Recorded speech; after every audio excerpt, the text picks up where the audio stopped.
द्या. आणि म्हणून आज आपण शुभारंभ करत आहोत. आजचा पर्व काळ फार छान आहे. वसंत पंचमी आहे. जगद्गुरु तुकोबारायाचा प्रगट दिन आहे आणि भगवान पांडुरंग परमात्म्याचा विवाह सोहळा दिन आहे. योग चांगला. भागवतात सांगितलं असं ना, तुम्ही या पंढरपुरात. तुम्हाला पहिलं घेता येत नाही ते, तुम्ही पुन्हा एका दिवशी लावता. बरं ठीक आहे. तसं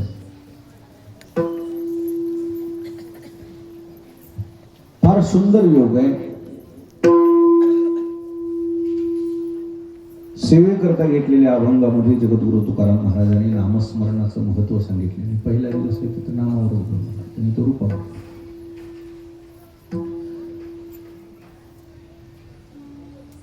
या सृष्टीमध्ये विद्वान माणसाची बैठक बसली, मीटिंग बसली आणि विद्वानाच्या बैठकीमध्ये साधनेबद्दल चर्चा सुरू झाली.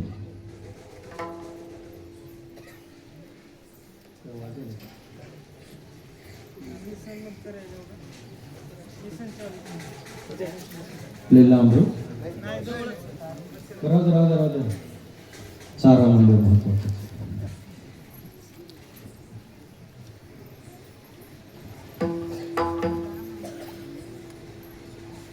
विद्वानाच्या ज्या ज्यावेळी बैठका होतात त्याच्यामध्ये विचार मंथन होत असते.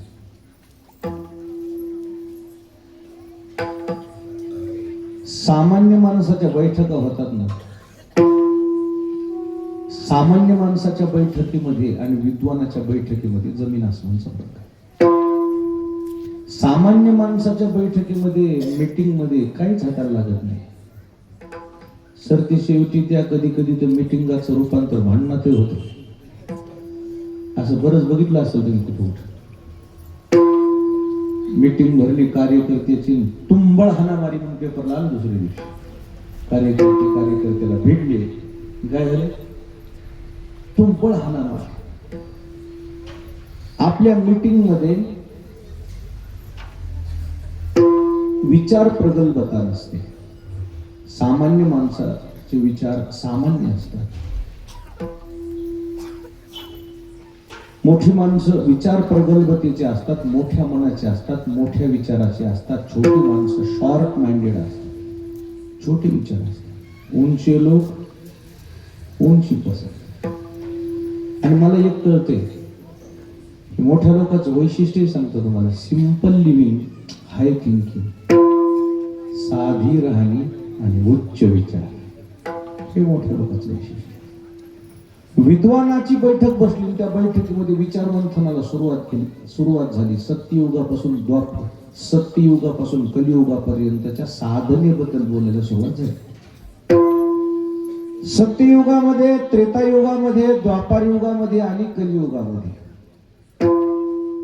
कोणत्या कोणत्या साधना होत्या. म्हणजे दुसऱ्या विद्वानांना सांगितलं, सुरुवात केली सांगायला. कृतयोगी शमदमादी साधन, त्रेतायुगी वेदोक्त यज्ञ, द्वापारी अगमोक्त पूजन, तंत्र विधान विधियुक्त. लगेच सांगायला सुरुवात केली की सत्ययुगात कोणती साधना होती, त्रेतायुगामध्ये कोणती साधना होती, द्वापार युगामध्ये कोणती साधना होती, कलियुगामध्ये कोणती साधना करायला पाहिजे. आपलं काय चाललंय त्या विद्वानाचं लगेच मध्ये बोलणं चालू आहे. आपण कोणती साधना करायला पाहिजे, आपल्या पूर्वजांनी काय केली ती. ती लोक म्हणजे मग साधना का बदलल्या? साधना एकच असायला पाहिजे होतं ना. साधना का बदलल्या? लगेच दुसरा विद्वान म्हणला, साधनेसाठी आयुष्य मर्यादा अडचण येऊ लागली. आयुष्य मर्यादा.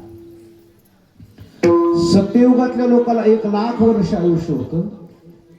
1 कमी झाला. त्रेतायुगामध्ये 10,000 वर्ष आयुष्य होतं म्हणा. पुन्हा 1 कमी झाला. द्वापार युगामध्ये 1,000 वर्ष आयुष्य होतं. पुन्हा 1 कमी झाला. कलियुगामध्ये 100 वर्ष आयुष्य आहे. मग आता 100 वर्ष आयुष्य असणाऱ्या माणसाला 1,00,000 वर्ष आयुष्य असताना जी साधना जमत होती ती 100 वर्ष साधना 100 वर्षाच्या माणसाला जमल का मला सांगा. 60 हजार वर्ष तप करीत होती ते कोणते 1,00,000 आयुष्यवाले. आता 60,000 वर्ष आयुष्यच नाही तर तप किती वर्ष काय. तप या शब्दाचा अर्थ आहे ज्याला पत वाढवायची त्याला तप करावं लागते. विठाला विठाला विठाला विठाला. तुम्ही कोणत्याही क्षेत्रामध्ये तपश्चर्या केला तुम्ही की तुमची पत वाढते. तुम्हाला तुमची प्रतिष्ठा वाढवून घ्यायची असेल तर तपश्चर्याशिवाय पर्यायच नाही. तप या शब्दाचा उलटा शब्द कसा होतो. तप उलट करा.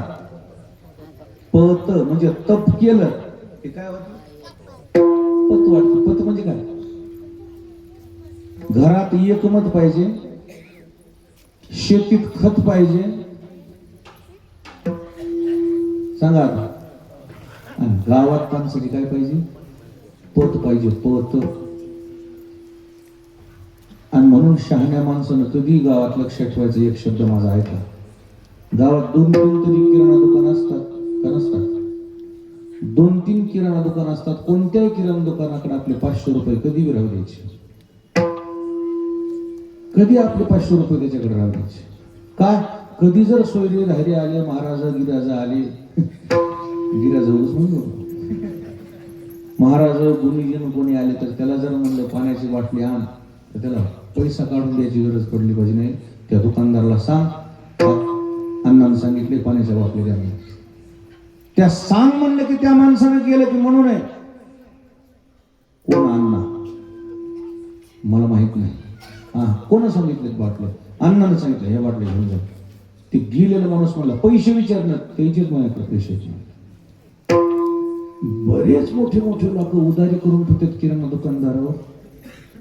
आणि मग जर एखाद्या महाराजाला पाण्याची बाटला आणायचं की ते किराणा दुकान ते कोण आणणार. त्याला म्हणा पहिले 60 रुपये राहिलेले ते मागले त्या दिवशीचे ते 60 रुपये द्या मग घेऊन जा. किती अपमान होते. कधीही ध्यानात ठेवायचं गावात पत असली पाहिजे. गावात उधारी कधीच करायची नाही दुकानाची.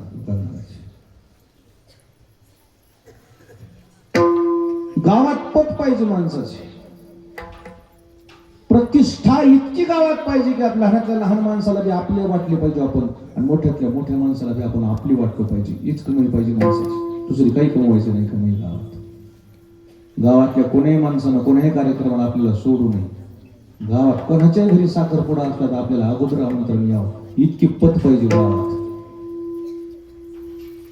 प्रतिष्ठा ही जीवनाची खरी कमाई आहे माणसाच्या. विठाला विठाला विठाला विठाला विठाला.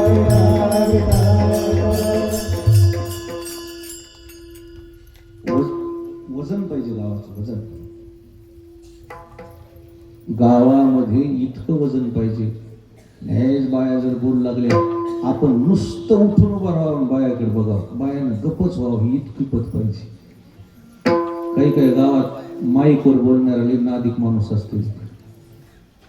त्याला माईक सापडायलाच उशीर ताब्यातच घेत घंटाभर बाबा बाबा बाबा बाबा असं बोलतो. लोक म्हणजे किरकिर बंद करे बाबा. जेवता वेळी तर लगेच हे बरोबर बघित घ्या तिकडे हे असं वाडा तेव्हा या लोक म्हणजे किरकिर बंद करावं काय नाही. आणि ते माईक वाले 100 वेळेस म्हणते गपची बसा गपची बसा गपची बसा. त्या बाया म्हणतात हे तर चलतच राहते किरकिर. गावातल्या एखादा असं वजनदार माणूस असते बोलतच नाही कधी. नुसतं उठून उभा राहील बायाकडे बघितलं गप्प बसल्या बाया ही पत आहे. विठाला विठाला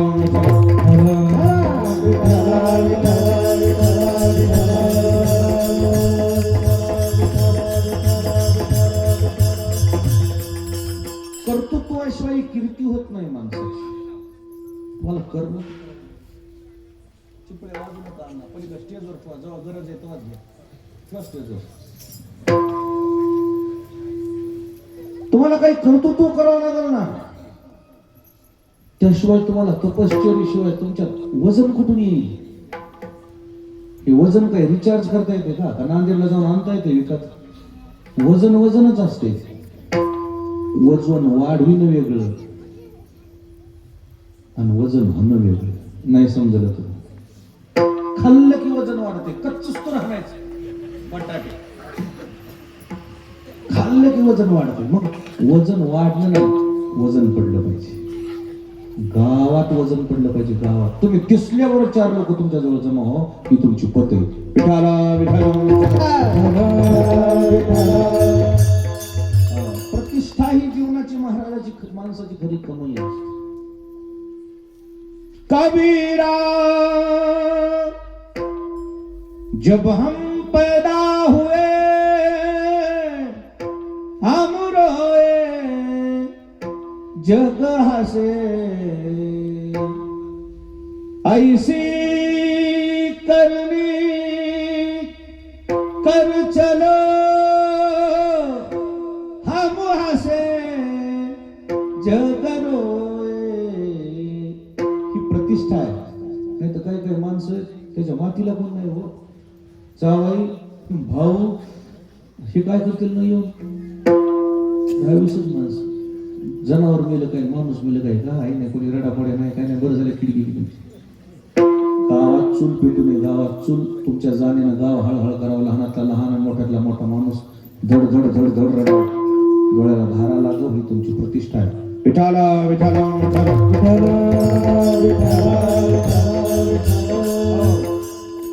आणि मग ही प्रतिष्ठा वाढवायची का, पत वाढवायची का?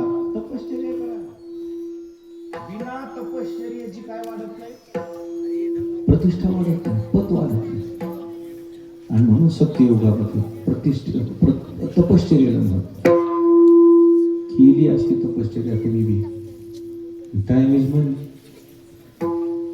वेळच नाही तुम्हाला, वेळच काय नाही, वेळच नाही. तेव्हा लाख वर्ष आयुष्य होतं ना तेव्हा लोकांना. आता 100 वर्ष आयुष्य. मग 100 वर्ष आयुष्य असताना तपश्चर्या कशी करणार? पत कशी वाढ? विकू कमी राहू दे. प्रतिष्ठा वाढेल कशी?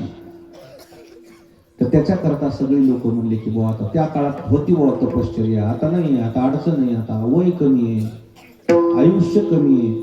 त्रयवेळी होती आयुष्याची वृद्धी, आताची अवधी थोडी आहे. थोडक्या वेळेमध्ये कालावधीमध्ये आपल्या काही तपश्चर्या होणार नाहीत.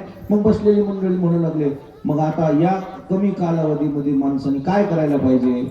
तर विद्वानाचं मत येऊ लागलं. कोणी म्हणू लागलं यज्ञ करायला पाहिजे, कोणी म्हणू लागलं कर्मकांड करायला पाहिजे, कोणी म्हणू लागलं योगा करायला पाहिजे, कोणी म्हणू लागलं तपश्चर्या करायला पाहिजे. तितक्यात संपूर्ण मतभेद झाले. कोणी काही.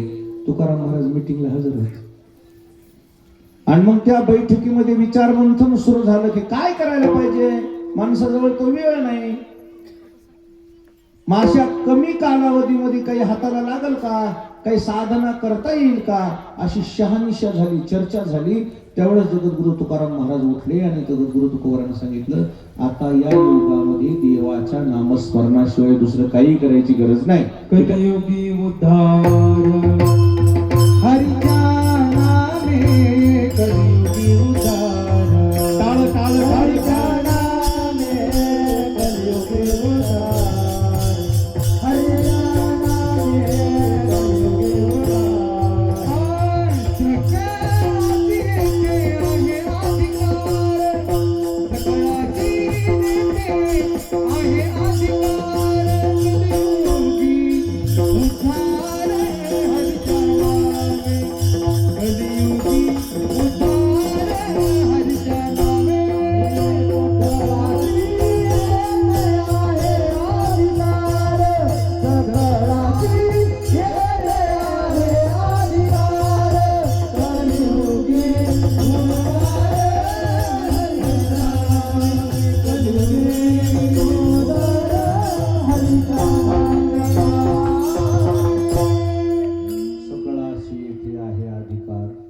कलियुगी उद्धार हरीच्या नामे.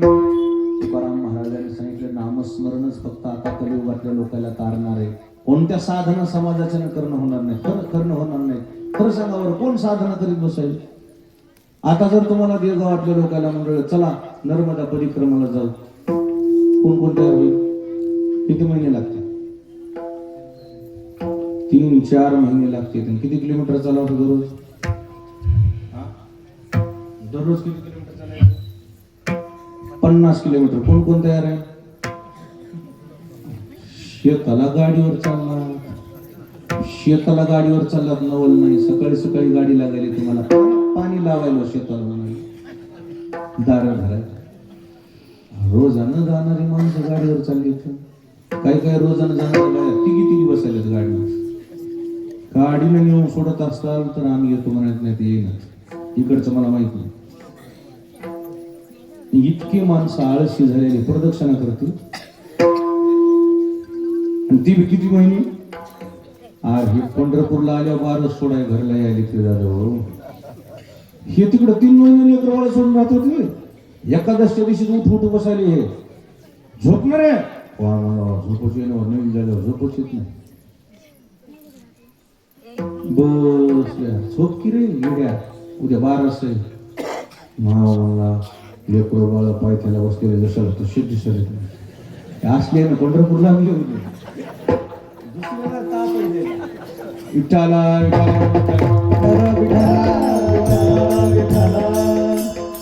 बारस सोडायला घरला आल्या बायको म्हणते मा वारी. अरे म्हणला लय उताडा आलता तिथं, पावसानं माणूस बेजार होऊन गेले. अशी बाई दारातच फडफड बोलती. त्याला वाटतं गेले गेले तिघांनो शाल शिरपळण ताट घेऊन आरतीच ओवाळायला देती काय. ती म्हणली पैसे तर फुकट गेली ती. त्याला वारी म्हणतात का? इतकी माणसं गडबडीनं गावाकडे आली. ती 4 महिने प्रदक्षिणा यायची. इन्स्टंटचा जमाना. इन्स्टंट शब्द करतो ताबडतोब विठाला विठाला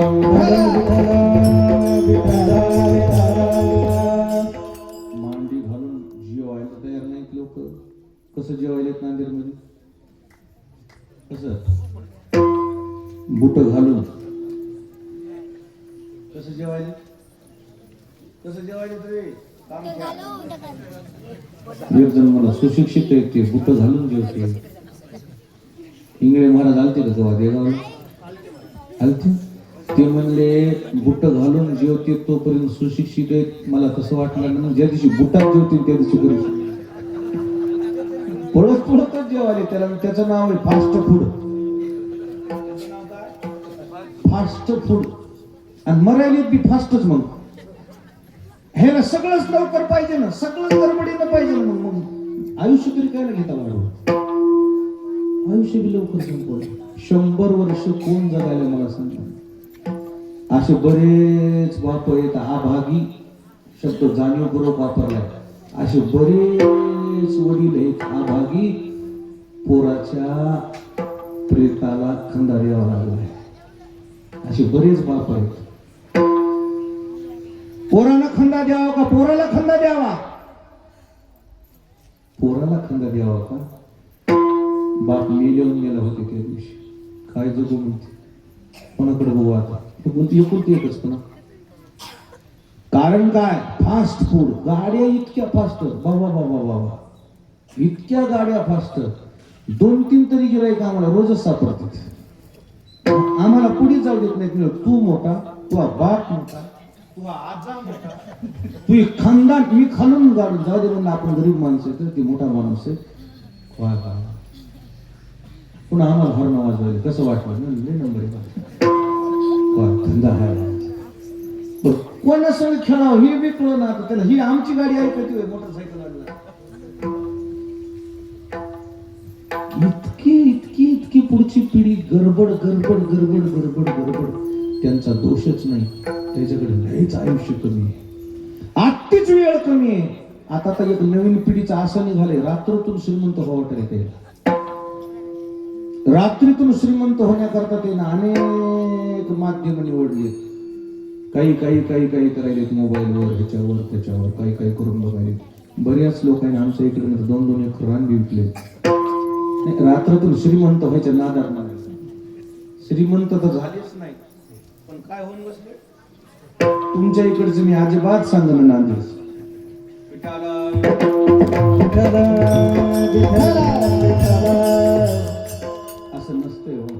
भगवान के घर देर है लेकिन अंधेर नाही. थोडं दम धीर काहीतरी पाहिजे माणसाला. येडे नव्हते पहिले लोक, बुद्धिमान लोक. आणि म्हणून असा गडबडीनं जो समाज निघालाय ना, ताबडतोब कसं आपल्याला काही मिळेल ही जी लोकांची मानसिकता झाली ना, ती परमार्थात बी होणार ना. मग आता परमार्थात गर्दी कुणीकडे बघा ना सध्या. ज्ञानेश्वरी पारायणाला गर्दी आहे का? नाही. गाथा भजनाला गर्दी आहे का? नाही. कीर्तनाला गर्दी आहे का? नाही. प्रवचनाला गर्दी आहे का? नाही. गर्दी कुठे आहे? माळेगावला. नाही समजलं, राहू द्या मग, सांगत नाही. गर्दी बघा नको. मन परिवर्तन करण्याकरता गर्दी नाहीये सध्या, मनोरंजनाकरता गर्दी आहे. विठाला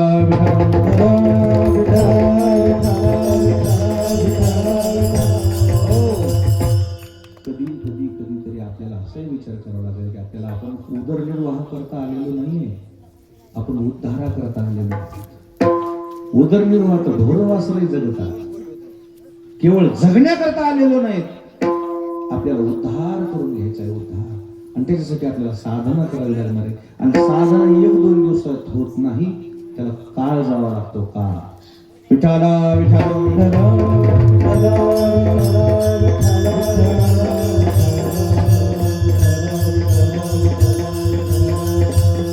कलियुगातल्या लोकांची मानसिकता ज्ञानेश्वर महाराजांनी ज्ञानेश्वरीमध्ये वर्णन केली.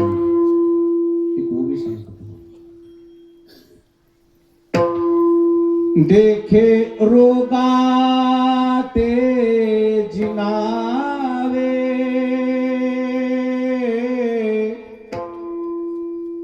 औषध तरी द्यावे, परिते अतिरुच्च व्हावे, मधुर जैसे. ज्ञानेश्वर महाराजांनी कलियुगात लोकांच्या इच्छाशक्ती, कलियुगातल्या लोकांच्या मानसिकतेचं वर्णन केलेले, की लोकांचं असं झाले म्हणले, आपल्याला झालेला आजार दुरुस्त व्हावा पण औषध कसं मिळावं? फुकट. कसं मिळावं? फुकट. बरं, पुन्हा फुकटही मिळालं तर काय हरकत नाही, मग घरी येऊन द्यावा देणाऱ्याला. बरं ठीक आहे, घरी येऊन बी देऊ, आल्यावर त्याचं म्हणणं मी कडू पेणार नाही. औषध कसं पाहिजे?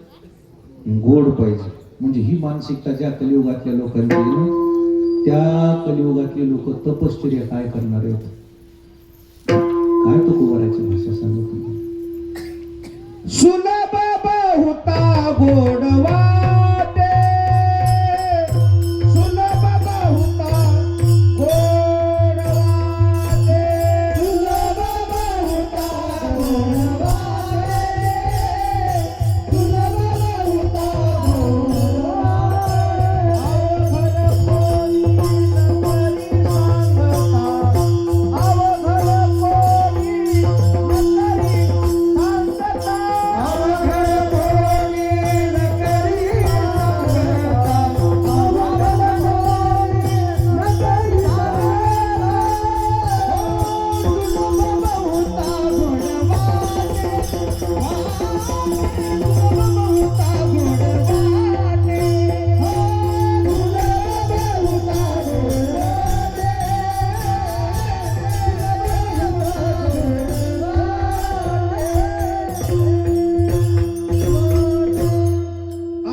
नकरी सांगता सुलभ बहुता गोड वाटे. आता काय झाले, अवघडात कोणी पडायला तयारच नाही. आता सगळे माणसं कशात बघायला? सोप्यात. इन्स्टंट जमाना, इन्स्टंट. कमी कालावधीमध्ये पिकं कशी येते. प्रदर्शन चालू आहे बारामतीला, इन्स्टाला व्हिडिओ यायले, कधी पाहिले का त्या प्रदर्शनात? एक शेतकऱ्याला व्हिडिओ बघायसारखा आहे त्याचा. काय चालू आहे तिथं, किती जग तिथं आले, जग सगळं त्या शेतकरी प्रदर्शनात. आजपर्यंत तुम्ही देगावातल्या माणसांना आलूची झाडं बघितली का? आलूची, बटाट्याची आहे का तुमच्या वावरात एखाद्याच्या? बटाटा तर कळते की नाही, साबुदाण्यामध्ये टाकतात ते. आलू जमिनीत लागतात का वरी? कुठं लागते? मी त्या शेतकरी प्रदर्शन मध्ये आज बघितले, आलू वरी लागले झाडाला. येल आलूचा येल. कशाचा येल? एक तर झाड असं बघितलंय, खाली आलू लागले जमिनीत आणि वरी त्या झाडाला टमाटे लागले. घ्या, मी लबाड बोललो. तुम्हाला इंस्टाग्रामवर ते प्रदर्शन टाका, लगेच येते. आणि त्या शेतकऱ्याचं नाव असं ठेवू ना, असं बी धैर्याने काही बी नाही इकडे टला. अजून बघितलं सांग मला, एकच झाड आहे, एकच झाड आहे. एका फांदीला वेगळा आंबा आहे, एका फांदीला वेगळा आंबा आहे, एका फांदीला वेगळा आंबा आहे. पाहिलं का तुम्ही? तुमच्या कोणाच्या कधी रानामध्ये असेल. इतकी प्रगती झाली. एक तर झाड आहे, आंबाच खंडत नाही त्याचा. कोण्या महिन्यात जायचं, थोडीच कैरी की खाल्ली, आंबट नाही, काय नाही, मस्त वाळका सर. प्रगती झाली, विज्ञान प्रगत आहे. इतकी प्रगती झाली, इतकी प्रगती झाली, तुम्हाला काय सांगा. अजून खूप प्रगती बाकी, ही तर सुरुवात आहे.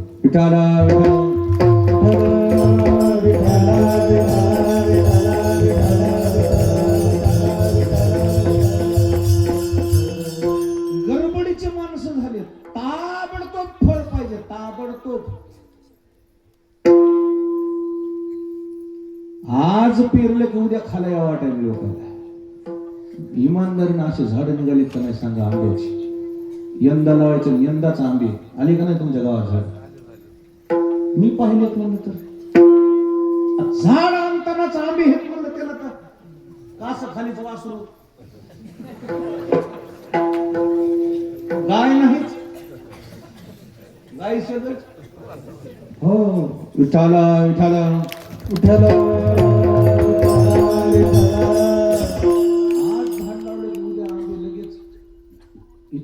इतकी फास्ट फॉरवर्ड पिढी आहे, फॉरवर्ड इतकी फास्ट आहे. गडबड गडबड गडबड. ताडकळस पासून छत्रपती चौकात मला तितकाच वेळ लागला, आणि छत्रपती चौकातून तुमच्या कन्वस्तो तितकाच वेळ लागला. म्हणजे कशामुळे? मोटरसायकल वाली तुझी गाडी मोठी आहे, तिकडून फुक, आम्हाला गडबड आहे. यो अरे म्हणून मला गडबड आहे. अशी म्हणले तू MH22 आहे, चल आमचं पण आमचं नाम आपण दमून जाऊ. काय नाही, 2 घंटे कीर्तन करा म्हणून काही म्हणवा नाही म्हणलं. आपल्या सबसिडी आहे हो, मरुस तो. इतकी गडबड, इतकी गडबड, इतकी गडबड. अरे बाबा, आणि इतक्या गडबडीचा माणूस चूक करते का? इतक्या गडबडीचा माणूस, खरं सांगू का, तुम्ही जेवढे बी कीर्तनात बसलेले माणसे, खरं सांगा बरं, घरी जरी तुम्ही बसला तर मांडी घालून बसायची तुम्हाला राहिली का सवय? मांडी घालून बसायची सवय राहिली का? नाही. बसले की सोफा सेट आहे, आणि बाहेर आले की वट्यावर पाय लांबून बसू काय ते. एका जागेवर बसायचं अवघड आहे, तिथं पुन्हा आता पदशीर आले बसायचं. नसेल समजलं तर जाऊन पहा. मांडी घालून जेवायला मांडी घालून बसायची गरज नाही. या आले डायनिंग टेबल, कुठं जेवायचे? आणि ज्याला मांडीच घालता येत नाही ते तप काय करणार आहे? अवघ्या वाटा झाला शिन, अवघ्या वाटा झाला शिन, अवघ्या वाटा झाला शिन, अवघ्या वाटा झाला शिन. कधी न घडे साधन, कधी न घडे साधन, कधी न घडे साधन, कधी न घडे साधन. हा विधी विधान घडे सर्वता, उचित विधी विधान.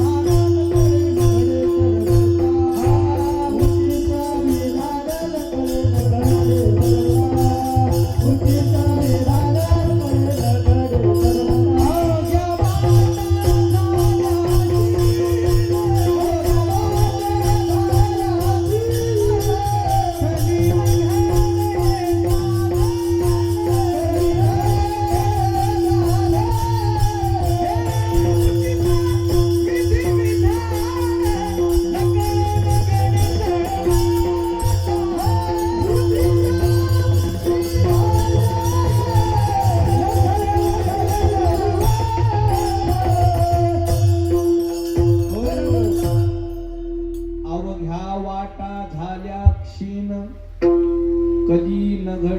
साधन उचित विधी विधान नकळे न घडे सर्वथा भक्तिवंत हो स्वतः. कलियुगामध्ये बाकीच्या वाटा क्षीण झाल्यात, मोडल्यात. थोपट मार्ग एकच राहिला, फक्त भक्ती मार्ग. बाकीच्या मार्गाने तुम्ही जाऊ शकत नाही, हिंमतच नाही तर जाता कुठं. इतका समाज आनंदी झालाय. आता हे ट्रॅक्टर गेले, याचा धूळ जराशी बी थोडी अलीकडे आली ना, बऱ्याच माणसाला शिकायला आल्यात. मला ते आल्यात बा, सण व्हाले का हे. आता पुढची तर पिढी अशी येणार आहे, तीर्थ घेतलं की उन्हाळी लागणार, सर्दी होणार. आणि आरती घेतली की उन्हाळी लागणार. तीर्थ घेणं शिकाय येणं, आरती घेणं उन्हाळी. फवारल्याशिवाय काहीतरी आले, काही इमानदारने सांगत. मग हे फवारलेले खाल्ले, हे नाही फवारल्याशिवाय जगत कसं येईल. बरेच माणसं आहेत आता शरीरामध्ये जानच राहिले, आशक्त, हिंमतच राहिली नाही. एका बुक्की तो मायवच म्हणणार, बाकी तर सोडून द्या. हिंमत नाही, शारीरिक शक्ती नाही, आत्मबळ नाही. फायबर बॉड्या, फायबर बॉड्या कशा आहेत? फायबर बॉड्या. हे जे बारखाली येत ना, आता याचं शर्ट काढून बघितलं का नाही तुम्ही एखाद्या प्रयोगशाळेतले सापळेच येते काय नाही, चिप्सन कुरकुरी. एखादा सापळा आणून दाखवायचा का तुम्हाला? ते शर्ट काढू द्यायचं नाही.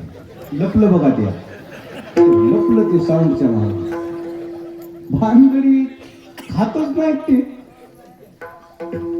त्याला दूध खाऊ घालून बघा, खवा खाऊन घालून बघा, तूप खाऊन बघा, उलटे होते त्याला तूप खाल्ल्यावर. तुपाची अलर्जी यायला. हा, हेला फक्त एकच आहे, कुरकुरी, चिप्स, मॅगी, अजून काय हे असलं म्हणले का येऊ द्या म्हणते. आणि मग डोळ्याला पाणी असतो खाते पडते. आणि आपली थोडी भाजी तिखट झाल्यावर ताट सोडून जाणार. तिखा बघा, तिखा, तिकडे मिरच्या खाला, वडापाव सगळं. असले जनरेशन झाले, याच्यात काय ज्ञान आहे? शक्तीच राहिली नाही यांच्या, शक्तीच. विठाला विठाला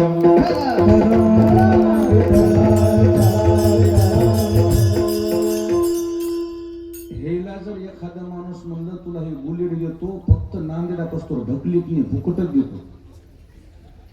शोरूम पासून तुझ्या घरापासून हे बुलेट ढकलीत नाही, तुला देतो. कंपनीवाल्यानं म्हणावं माझ्याजवळ ऑफर आहे, ढकलीत नेणाऱ्याला बुलेट मोफत. हे म्हणला मला फुकट देणं, मला बुलेट उचलतच नाही, ढकलीत काय. याच्यामुळे याला गाड्या आल्या, फायबर बॉड्या. गाड्या कशा आल्या? गाडी पडली, टोपल्यातच भरायचं काम. आणि तसंच ह्याचं पडणं आणि हात मोडणं. बरीच लेकरं असतील शाळेत तुमच्या, एखाद्या तरी हात गळ्यात दिसते तुम्हाला.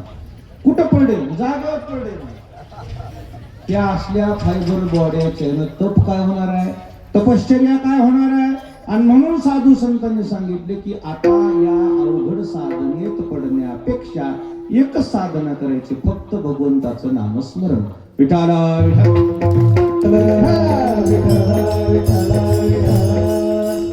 नामस्मरणावर काही लोकांनी, त्या विद्वान लोकांनी आक्षेप घेतला. विद्वान माणसं आक्षेप घेतात, शंका विचारतात. ज्याला शंका उत्पन्न होते ती माणूस हुशार असतो. हुशार माणसं बरोबर विरोध करतात एखाद्या गोष्टी. हुशार माणसं म्हणत अवघडात नको म्हणून तुम्ही मनानं ही साधना काढली का नामस्मरण. मग जगद्गुरु तुकोबांनी सांगितलं मनानं काढलेली साधना नाही आहे, याला वेदाचा अर्थ आहे, याला वेदाचा आधार आहे. वेदानंत बोलिला अर्थ हितुकाची साधिला, विठोबाशी शरण जावे, निजनिष्ठा नाम गावे. वेदाचं मत आहे सरती शेवटी माणसाच्या उद्धाराकरता देवाच्या नामस्मरणाशिवाय पर्याय नाही. विठाला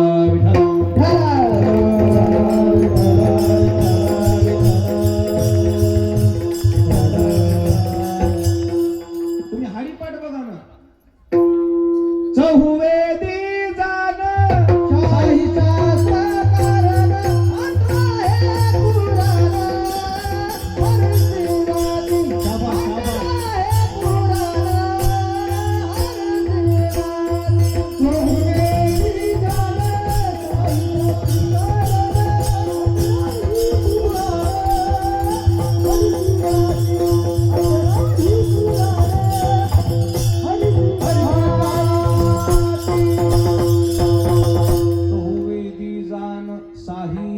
शास्त्री कारण 18 ही पुराण हरीशी गाती 18 पुराणाची पोटी नाही नामाविन गोठी. तुम्ही कोणतंही शास्त्र पाहिलं कोणताही ग्रंथ पाहिला तर सरते शेवटी एकच साधना सांगितली, फक्त कोणची साधना?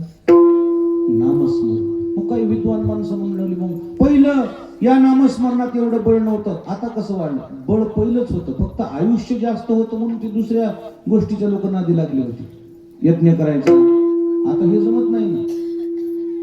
आता यज्ञ जर करायचा म्हणला देवगावातल्या माणसांनी यज्ञ करायचं ठरविला, यज्ञाला 8 तास मांडी मोडायचं जमत नाही. हा, तुम्ही किती वेळ बसता? 2 तासाच्या वर बसू शकत नाही माणूस, नाही बसता येत माणसाला. आणि जरी बसलं ना अशा मुंग्या येतात. आणि 2 तासाच्या वर एखाद्या कीर्तनकारानं कीर्तन वाढविल्यावर असा त्याचा राग येतोय.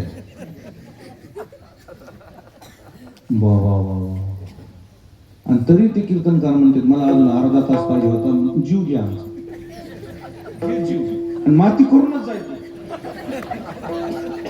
तुम्हाला हेच कळत नाही. अरे बाबा, लोकांची कॅपॅसिटी फक्त 90 मिनिटाची आहे म्हणून संपूर्ण मराठवाड्याला आपलं कीर्तन आवडते का? चुटकून संपत आहे, सुरू होणं संपणं एकच. सगळ्या गुणीजनाला कीर्तन आवडते, आम्ही सगळ्या तरुणाला सुद्धा आवडते. कशामुळं? मुंगे येत नाहीत ना पायाला. एका तासात जिकडे तिकडे शॉर्ट बट स्वीट. अर्धा तास मला बोलायचं, मारतो आम्हाला, माती करूनच जायचो. काय खरंच काय? लोकाला इट येऊस तर बोलायचं नाही, वाटलं पाहिजे अजून पाहिजे होतं. हो जरा असं लय चांगली भाजी झाली ना ती राहत नसती. आणि जशाला तसाच राहिला बघून अगदी ते ढव नंबर एकच झाली म्हणजे. भाजी चाटून पुसून खाल्ली पाहिजे, तसं पण मी लय बकळ भाजीच करीत नाही, 2 टमाट्याची करीत.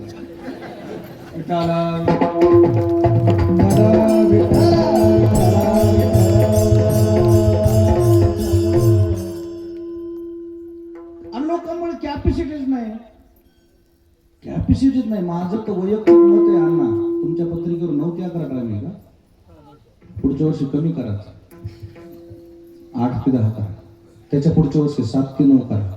या मंडपात जागा मिळणार नाही तुम्हाला बसायला. 7 ते 9 करून बघा. घरात पाण्यात लेकूर राहणार नाही तुमच्या 7 ते 9 केलं. लेकूर सुद्धा पाण्यात राहणार नाही का? 7 ते 9 कीर्तन हे इतकं सोपं आहे. पूर्ण पुणे जिल्हा, नगर जिल्हा, सगळीकडे तिकडे, आळंदी पंढरपूरला किती वाजता आहे? कशामुळे माहितीये का? आळसच येत नाही ना. 3 चपात्या हल्ल्यात घेणं, मोठाला चपाता खाल्लाय ती चपाती बी नाही पुन्हा. मोठा चपाता आचारणीचा एकच खाली तिकडच जा. नादावादा वरण चांगलं झालं रट्टावून हलते, मग 9:30ला कीर्तनात येऊन बसले ना असं नाही. रात्रचं कीर्तन आपल्याला वॉइस कळलं नाही बा. कसं कळून तो चपात्या हल्ल्या?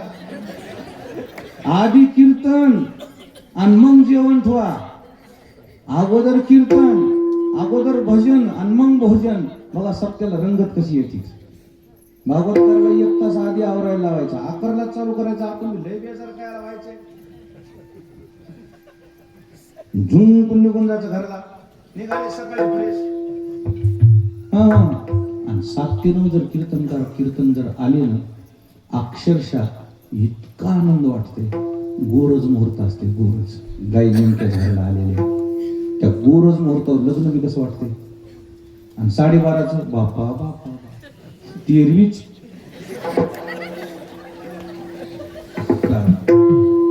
इतक्या पेलेले असल्यावर बघायचंच काम नाही. 1:30ला लग्न लावले, एक लग्न तर 2:30ला लागलं. आधी नवरदेव रुसलं, त्याला समजून सांगितलं तिनं, कारण ती आता आधीच मोबाईल दिलता ना. ती म्हणली आता जर याच्यापेक्षा तू रुसा फुग्या केल्यास मी तुझ्या घरी कोणी उभा करेन ना. ती म्हणलं ना मी तयार आहे, आय एम रेडी रेडी म्हणलं. तिनं समजून सांगितल्यावर सासू रुसली. तिनं 1.5 घंटा घेतला, 1 तास. का रुसली? मला नावच घातलं नाही म्हणजे. हौदात बुडवायचं तिला, हौदात बुडून आणायची तशीच म्हैस. ते नसलेलेच कुठं नाही करायला बघा. आपल्या पोराच्या लग्नात आपणच बाधा आणायची म्हणल्यावर मा आहे की कोण आहे? विठाला विठाला संध्याकाळचं लग्न असं वाटते मस्त सूर्य मावळलेला आहे नेमकंच असं वातावरण घो घो घो घो हा हा लग्न करणाऱ्याला चांगलं वाटतं 12:30चा जे नवरदेव असते ना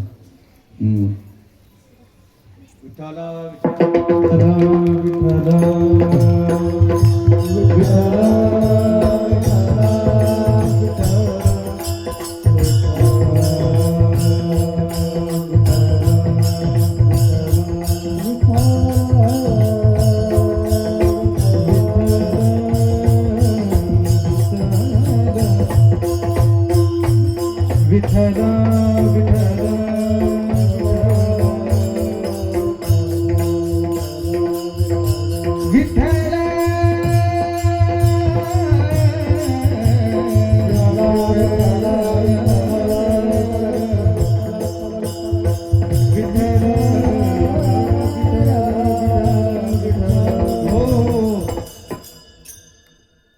दुपारचे लग्न नाही लग्न करावं लागतं लग्न पहिलं संध्याकाळ रिलॅक्स जेवण खाऊन होतात थोडीशी गप्पा बिप्पा होतात सूर्योदयाच्या भेटीवर 12:30चं लग्न म्हणजे गेटकीन लग्नासारखंच वाटते कवा झालं कवा नाही कळत बी नाही संध्याकाळचं लग्न निवांत गोरज मुहूर्त असते जेवण खाऊन बसलेले समाधान पाहुणे मस्त गप्पा होतात 10वी सोयरिकी तर त्याच्यात होत्या पहिले सोयरिकी त्याच्यात होते आता गडबड करायला तुम्ही मग सोयरिकी होईल मला काय करायचं 12:30 नाही की 10:30 करायचं मला काय करायचं जरा संध्याकाळचं गोरज मुहूर्त असते 7 ते 9 कीर्तन करून मला एकदा पुढच्या वर्षी 8 ते 10 करा त्याच्या पुढच्या वर्षी 7 ते 9 करा सवय लागते लावण्यावर आहे सगळं मी 8ला वर आलो इथं आज 8ला भजन चालू केलं मंड भरला नाही सवय लावण्यावर आहे तुमची आणि एकदा का तुम्ही जेवण खाऊन करून आले ना मग त्या कीर्तन ऐकण्यात सुद्धा मन लागत नाही अशी ती चपाती मध्ये कुटकुट कुटकुट का अर्धी जास्त खाली नाही ना नादावादी ग्यादाजी घादाजी म्हणला वाडा आता म्हणाला मला बसायची ना अजून अर्धी खाय ना तुला म्हणजे बसवाच लागते म्हणजे जेवण करून कीर्तन करण्यापेक्षा कीर्तन करून जेवण करून पहा तुम्हाला कसं समाधान वाटते पहा विठाला विठाला विठाला साधना करण्याकरता पोट रिकामा पाहिजे पोट काय पाहिजे रिकामा पोट पाहिजे आणि मग ही साधनाच होईना ना सध्या आणि म्हणून कलियुगातले लोक हे जड जड जड होऊन बसलेत ना चरबी त्याच्यानं साधना होणार नाही हे साधू संतांच्या लक्षात आलं आणि म्हणून साधू संतांनी सोपं काढलं काय सोपं काढलं फक्त देवाचं नामस्मरण बरं हे नामस्मरण असं याला विधी निषेध नाही वेळ नाही कामामध्ये काम काही म्हणा राम राम जाईल भवश्रम सुख होईल दुःखाचे याचा अडचणच नाही ना म्हणून गोड सर्व भावे न लगे आंघोळी तोंड धुवावे अर्थ चाड जीवे न लगे भ्यावे संसारा निजल्याने गाता उभा नारायण अंथरुणावर पडल्या सुद्धा देवाचं नामस्मरण करता येते त्याला काही दोष लागत नाही एक जर म्हणलं महाराज मी आखाड्यावर राहतो कोवा तोंड देऊ घरी आले 9 वाजते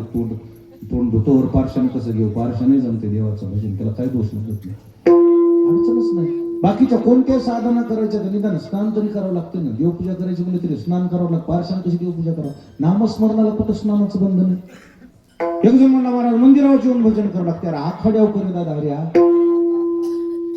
नामाचे चिंतन प्रगट पसारा असाल ते करा जेथे तेथे सोडविल माझा स्वामी निश्चयशी प्रतिज्ञा हे दाशी केली आम्ही अंतकरणातून तुम्हाला जिथं बसले तिथं नामस्मरण करता येते दोषच लागत नाही हरी बोला गाता हरी बोला खाता उठता बसता हरी बोला एकांती हरी बोला लोकांती भजनाला बंधनच नाही ना काळवेल नाम उच्चारिता नाही दोन पक्ष पायी उद्धर दोन पक्ष पायी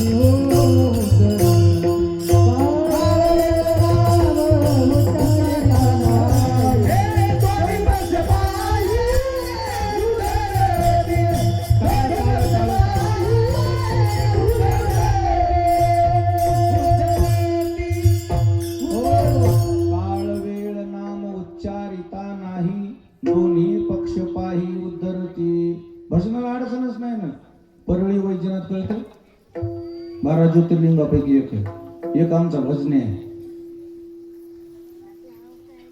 दुधाचा धंदा करते. काकडा म्हणते, काकडा असा गोड काकडा म्हणतोय, त्याची वरवी काकड्यामुळे टिकून येत. अर्ध तर पाणीच घालायला, आधा दूध आधा पाणी आणि जादा डाल येतो. अहो त्यानं मला एक दिवस सांगितलं, महाराज काकडा असं म्हणतोय म्हणला. काकडा ऐकण्यामुळे बाया मग संग संग चलत येत म्हणल्या. मॉर्निंग वॉक बी होते मन काकडा ऐकत. आणि प्रत्येक घरच्या बायानं दूध, हिचं दूध घे, भजन लय गोड करते म्हणते. बाकीचे दूधवाले म्हणते तर आम्ही निक देऊन इकणं कसं. म्हणलं मग भजन गोड आहे. काय गोड आहे. एक दिवशी त्याचा पाय मोडला. हॉस्पिटलमध्ये ऍडमिट झाल्यावर त्या वरव्याच्या बायानं दवाखान्याचं बिल दिलं 16,000. किती? 16,000. वीज पडून त्याची म्हैस मेली. एक बायानं म्हैस घेऊन केली त्याला 1,80,000ची. राहू द्या म्हणल्या, काका आमच्या वडिलासारखे आहेत तुम्ही, आता 60 वर्ष वय. त्या बाया म्हणल्या, काका वरवा जरी बंद झाला ना, आमच्या मंदिरात येऊन काकडा म्हणा, आम्ही वरवे इतके पैसे देऊ तुम्हाला. कसे इतके?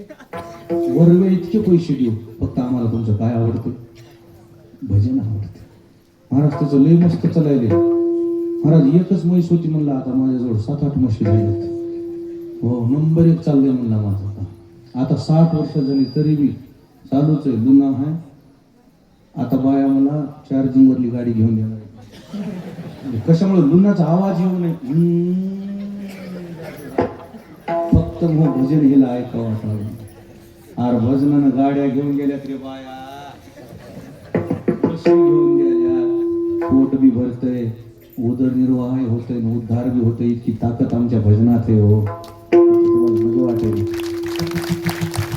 लक्षच नाही तुमचं. आणि म्हणून हे नामस्मरण तुम्हाला दूध विकता विकता काकडा म्हणतो तो माणूस. महाराजाशिवाय कोणी बोलत नाही त्याला. त्याचा पाय मोडला, घरी पडलं, घरी 1 महिनाभर पडले, 40 दिवस. फॉर्च्युनर त्याच्या दारात लाईन, BMW ची लाईन परळीमध्ये. मंत्री त्याच्या घरला, पाय बरा आहे का म्हणून. का? मंत्रीची बायको म्हणली, जा काकाला भेटून. ते म्हणलं, काय काका तू कोण सता म्हणजे ते म्हणलं सगळं म्हणा, जागा नाही म्हणला. मंत्री येऊन बसले म्हणला, शिरपुडा. कशाची ताकद आहे समजाले का नाही तुम्हाला? तुका म्हणे तर भजन प्रमाण काय थोरपण जाळावे. इथं भजनाला किंमत आहे, तुमचा मोठ्यापणाला काही किंमत नाही. आणि म्हणून हे भजन इतकं गोड आहे, यानं तरतय माणूस. या धर्तीवर त्या भजनाबद्दलच्या त्या बैठकीमध्ये, मीटिंगमध्ये विषय निघाला. त्यावेळेस जगद्गुरु तुकाराम महाराजांना ज्यावेळी या भजनाची माहिती सांगितली, तर त्या नामस्मरणाबद्दल काही लोक जे गैरसमज करू लागले, त्यावेळेस तुकोबाऱ्याने हात जोडले. हात जोडून तुकोबाऱ्याने त्या नामस्मरणाचं महत्व पहिल्या चरणामध्ये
बसली होती, सगळे विद्वानाची होती. मी पुन्हा तिथं चालू बरं का. आणि त्या विद्वानामध्ये महाराजांनी हात जोडून उभे राहिले. महाराज म्हणले, ज्या नामस्मरणाबद्दल मी बोलतोय ना, तुमचा विश्वास नाही का? आम्ही तुम्हाला पुरावे देतो ना. नाम घेता वाया गेला ऐसा कोणी ऐकेला. भजनानं कोणी वाया गेले का म्हणजे आजवर? तरलेल्या लोकांचे पुरावे देतो मी, बोललेले नाही. तरले तरती हा भरवसा नामधारकाचा. नामेची तारिले कोच्यान हे कोठी, नामेची वैकुंठी बैसविले. अरे आमच्या भजनाने धोंडे करतात, धोंडे. माणसं तरणार नाहीत का? राम नावानं दगड तरू लागले समुद्रावर. कशानं? राम नावानं. मग दगड जर तरतात म्हणले तर माणसं तरणार नाहीत का सांगा? आणि म्हणून तुकोबाराच्या मीटिंग मध्ये उभे राहिले, पण हात शेवट पस्तूर जोडले. कधी बी लक्षात ठेवायचा, आपला विचार समाजाच्या डोक्यात घालायचा असेल ना, दादागिरी करून घालायचा नाही, मग हात जोडून घालायचा. मनात घर करतील लोक. ऐकत नाही कमवा म्हणजे लोक म्हणते जाय रे जागीरदार माहितीस. आय का गड्या गरीब माणसाचं म्हणजे आय करते, आय का म्हणाले ना, आय काय एकदा असं म्हणते समाज. कधी बी महाराज उठले ना, असे हात जोडले. सांगा विनवितो तुम्हासी संत महंत सिद्ध ऋषी. मी तुम्हाला विनंती करतो, भजनानं तरलेच आजपर्यंत. नामे तरला नाही कोण, ऐसा द्यावा निवडून. माझ्या भजनानं कोणी तरलं नाही, त्याचं नावच सांगा म्हणजे मला. आणि म्हणून महाराज म्हणजे तुम्हाला जर वाटत असेल की एवढ्या विद्वान माणसामध्ये, एवढ्या ऋषी मुनी साधू संतांमध्ये महाराजांना असं बोलायचं नव्हतं, माझं बोलण्यात काय चुकलं असेल तर मला माफ करा. सलगीच्या उत्तरा तुका म्हणे क्षमा करा. मग सगळ्या साधू संतांनी महाराजाची नम्रता बघून, महाराजाची साधना बघून सगळ्यांनी साधनेवर विश्वास ठेवला. आणि म्हणून सर्वानुमते निर्णय झाला की कलियुगातल्या लोकांना तरण्याकरता देवाच्या भजनाशिवाय दुसरा पर्याय. आणि म्हणून हे नामस्मरण आपण आपल्या जीवनामध्ये सवय केली पाहिजे. या भजनाची सवय केली पाहिजे. नाम घेता वाट चाली आणि यज्ञ पावला पावली. घासा घासाला, पावला पावलाला आपल्याला देवाचं भजन करावं लागणार आहे, तर आपण तरतो, तर आपला उद्धार होईल. नाही तर पोट तर ढोर वासरे भरलेत की. मग मनुष्य जन्माला येऊन आपण नुसतं खाऊनच जर आयुष्य बर्बाद केलं तर मग आपण पुढे उत्तर काय देणार? कहा गए तो कहा भी नाही, त्याला येतो कुछ भी नाही. आपल्याला वाटलं पाहिजे की मी आज भजन केलं नाही. नामस्मरण केल्याशिवाय तुम्हाला अन्नच गोड लागू नये. तुम्हाला इतका तितका राहायला पंक्तीला बसल्या एखादा माणूस गावात फिरत असेल ना, मध्ये हरिराम म्हणजे त्याच्याकडे अशी माणसं डोळे करते एवढा रे, त्याला वाटते आला बघा दुश्मन. ते म्हणते हरिराम हरिराम म्हणा, चाय तिकडे म्हणते, जाऊ दे आम्हाला येदोळ काय झालं तिकडे 2 घंटे. इतकं माणसं राग करायला. पण पवित्र ती अन्न हरिचिंतनी, अन्न पवित्र होते हरिचिंतनानं. नामस्मरणानं घर पवित्र होते. ज्या घरी आजही देवाचं भजन आहे तिथं घर घर लागते. ज्या घरी देवाचं भजन नाही ते घर उदास लागते. केवढा बनला असू दे, भजन पूजन अतिथी पूजन सगळं असेल तर घरात करमते. गरिबीचं घर असू दे, पत्राचं असू दे. नामस्मरणानं भजनानं घर साजरे. आणि म्हणून कलियुगामध्ये नामस्मरण हे महत्वाचे. ते नामस्मरण कसं करायचं एकदा बघूत आपण. हातवरी करा. विठोबा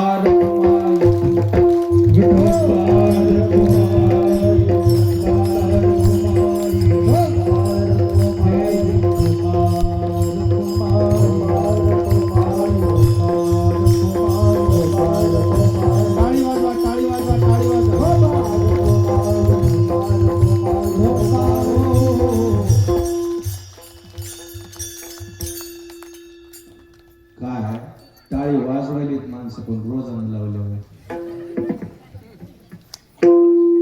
अशी टाळी वाजवा 2-4 गावात तेवढ्या गड्या सप्ताह सुरू झालाय म्हणून आवाज काढा. आवाज कसा आवाज काढताना? तुकाराम महाराजांचा जन्मदिन आहे आज.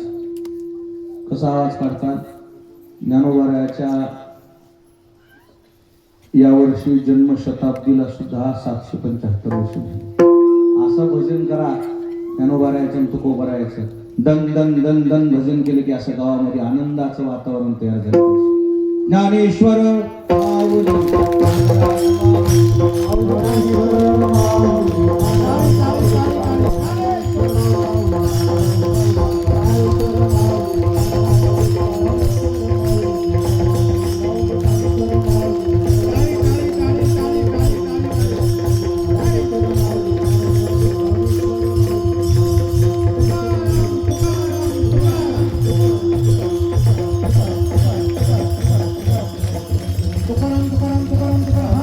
वर वर हात वर वर हात.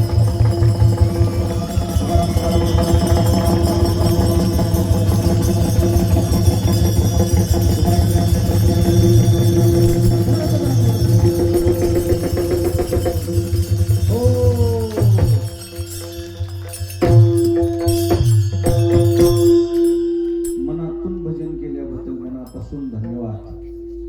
मनापासून धन्यवाद. विठ्ठल जय जय हे विठ्ठल जय जय राम. विठ्ठल जय जय विठ्ठल. विठ्ठल जय जय विठ्ठल. विठ्ठल जय जय विठ्ठल. विठ्ठल जय जय. आ बोली वेले कुरे वेळे वापुरी विठ्ठल. हो नाही विचारला विचारला बुलाया. तुका म्हणे ज्ञानेश्वरा राखा पाया पैकी करा. ज्ञानदेव तुकाराम देव तुकाराम. झाले समाधान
तुमचे देखील तुझा प्रती आहे संताचे निर्वेहेची मजली तुका म्हणे आता उदारत होई ज्ञानदेव तुकाराम.